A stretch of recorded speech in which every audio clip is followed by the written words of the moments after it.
Come on, do it! Aaron yelled, shooing me closer to the old porch steps. Go in, don't be a wuss. They won't, they're too much of a sissy. Danielle said from behind him. Her arms were crossed, and she was giving me the look that said she was right, and I wasn't. Not by myself I won't, I replied. This place was old as hell. No way I was going in alone, whether it was haunted or not. If I'm getting asbestos exposure, so are one of you. This place has asbestos? Aaron asked, confused. Danielle just sighed, rolling her eyes at her idiot brother. This place hasn't had a living soul in 50 years. They can't sell the damn thing, and nobody wants to tear it down, she said. I was still hesitating on the steps, staring up at the rickety two-story. One of the upper windows was busted, and it looked like a wooden step to the porch would crack under the slightest weight if we tried to climb it. This place was a safety violation more than it was a home. Kinda hard to sell a house after a mass suicide happens in it, I muttered, seeing the front door was slightly open.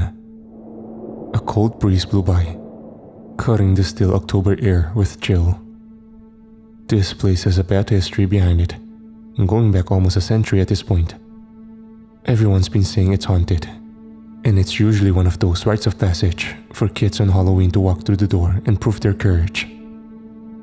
They say if you go in the basement, you can see the bloodstains, Aaron said, sounding far too excited about the prospect. Then you go in. Danielle nudged him further. He just shrugged, stepping up to the stairs beside me. I'll go down to the basement if you go too, he said, looking over to me with his eyebrows raised. I had to hesitate a moment before finally sighing, putting a foot on the first step. How are their bloodstains? Didn't they do the Jonestown thing? I asked, looking over at him as we walked up the steps carefully. They creaked hard, and I could briefly feel the boards bend under our weight. I stood back for a moment. Might want to take the stairs one of us at a time. Don't chicken out on... Aaron was cut off by a loud crack as his foot went right through the frail porch step. I reached a hand out and caught his arm, keeping him from putting his entire leg through. He let out a low whistle and straightened himself up. Shit, thanks. As we reached the door, both of us hesitated. I put out a hand, nudging it open slowly before another hard wind blew by, slamming it the rest of the way open. The long yellow hallway was peeling off wallpaper like sunburned skin, slowly tearing off the walls as the breeze came in. It looked ominous enough outside, but the inside was a strange, liminal space locked in time. You know, the cuckoo clock and wallpaper make for a really great haunt aesthetic, Aaron wisecracked. All I could do was roll my eyes. It was already getting dark outside, and in here was even more shadowy. I pulled out my phone and turned on the flashlight. The yellow wallpaper was even more dingy in the light, with smudges all over and the occasional graffiti.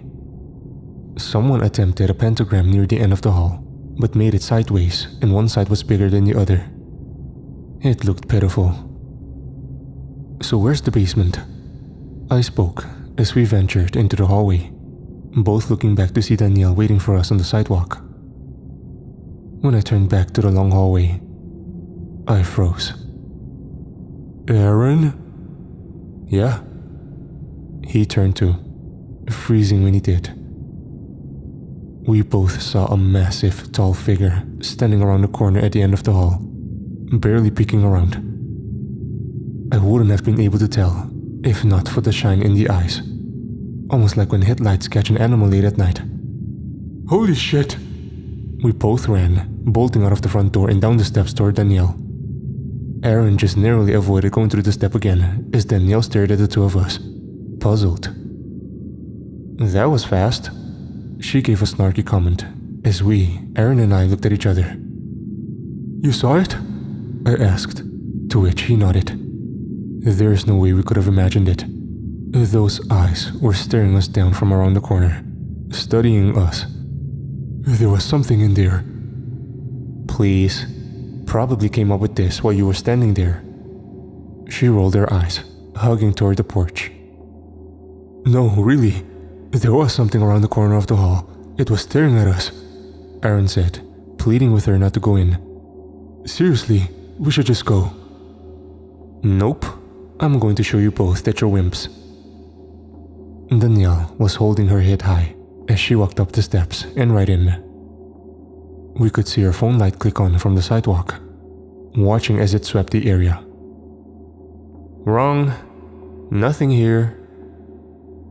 We know what we saw, Danny, Aaron was yelling again.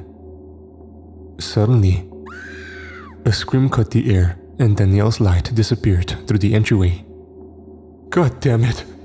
We both ran back up the steps and in, switching flashlights on again and looking around. I raised my voice as much as I dared to.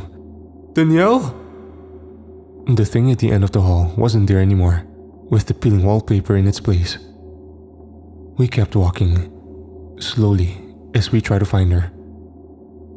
There was only one door to pass on our way through, and the small room inside was mostly in inky black, with a single final ray of sunshine coming through a crack window. It almost looked like it was falling on a person in the corner. But when I shone my light over it, there was just a chair.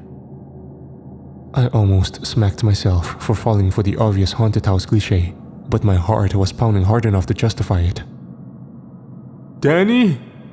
Aaron shouted again, louder than I did. We reached the end of the small hallway, hesitating a moment before peeking around the corner. Are you the shit? Something flew at Aaron from around the corner with a scream, taking him back against the wall. I jumped back, trying to avoid whatever it was, as laughter suddenly cut the air. Damn it, Danny!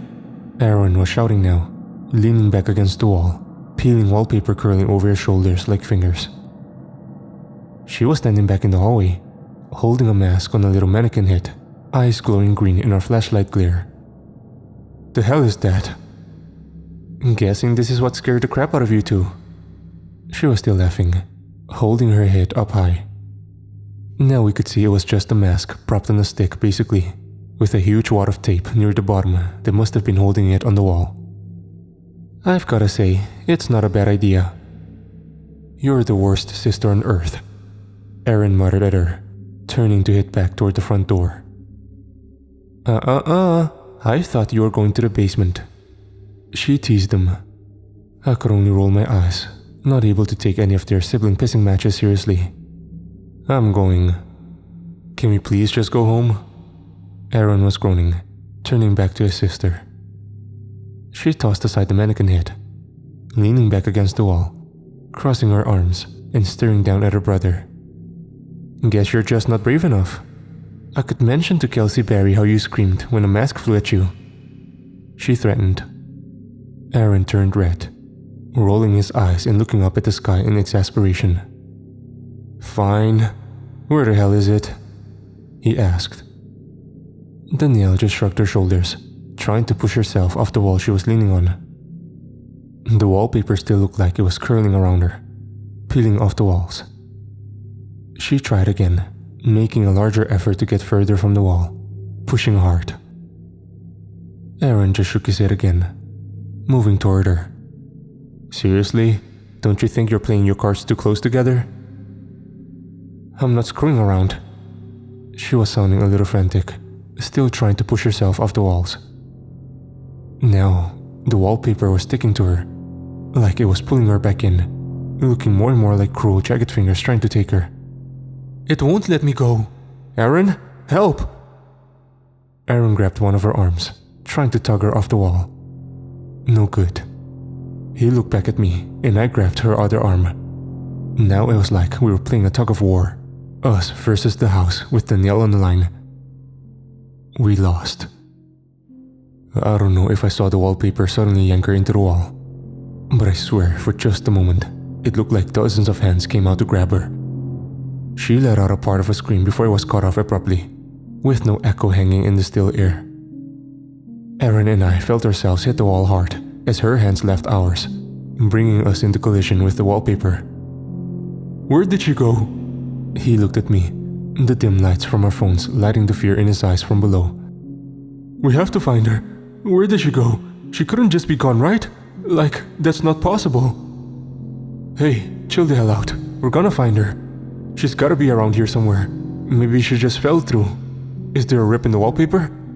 I started feeling along the wall, trying to see if it pressed inward at any point, but only hitting solid wood and drywall. Aaron? Her voice echoed faintly from deeper inside the house. We both turned, flashing our lights down the hallway, this one leading off to branching stairs. Danny, where are you? He shouted back, the two of us rushing to the stairwell. Aaron! She yelled again, still not responding. Her voice was coming from the second set of stairs though, leading down. Guess we found the basement, he says, hurrying down the stairs toward a small door. Aaron slammed through it fast, almost collapsing on the concrete on the other side. Danielle? I was right after him, bursting through the door, stopping as I saw what was in the room. Danielle wasn't there.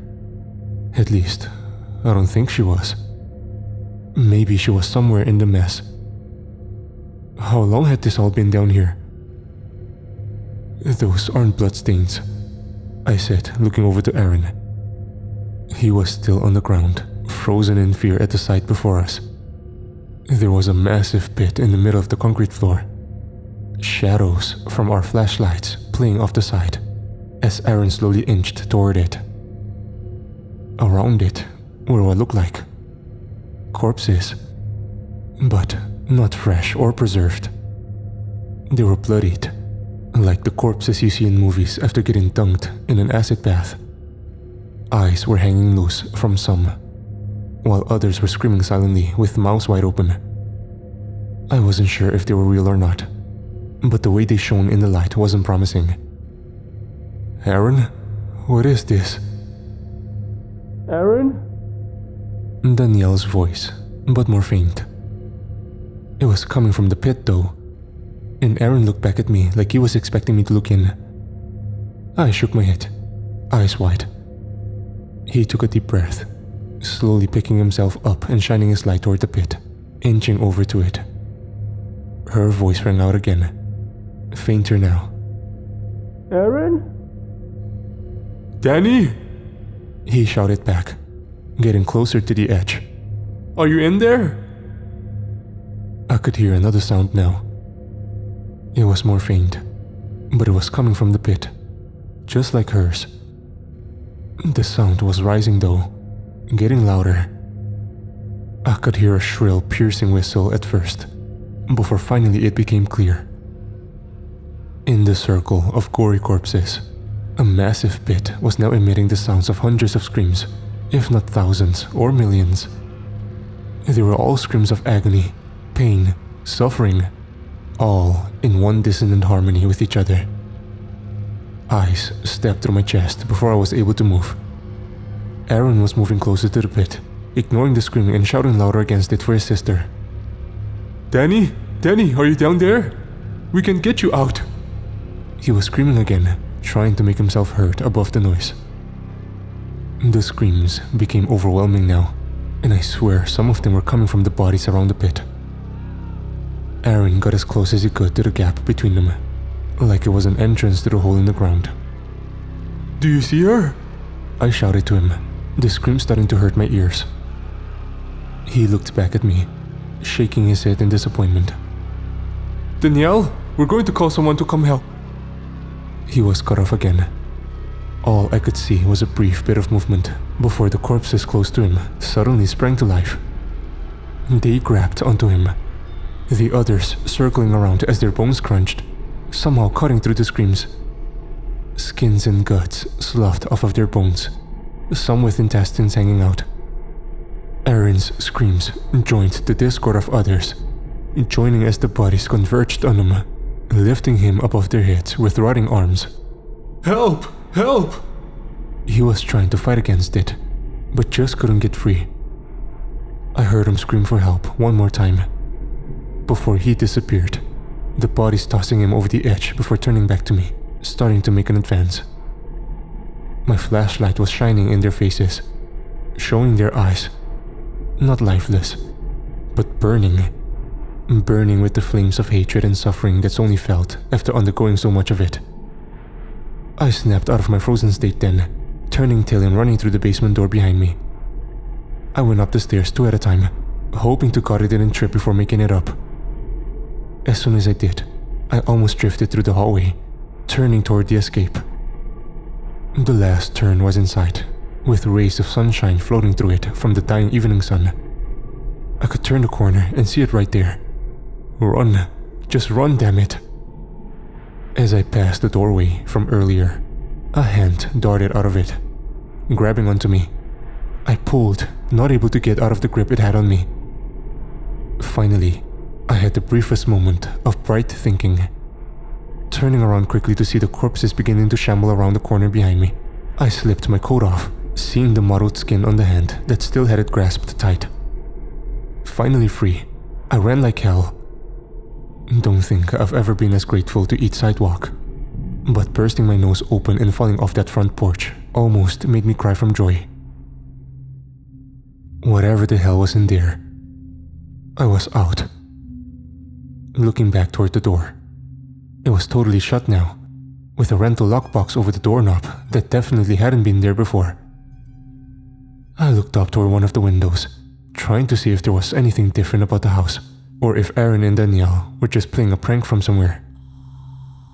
Instead, I saw both of them in the upstairs window.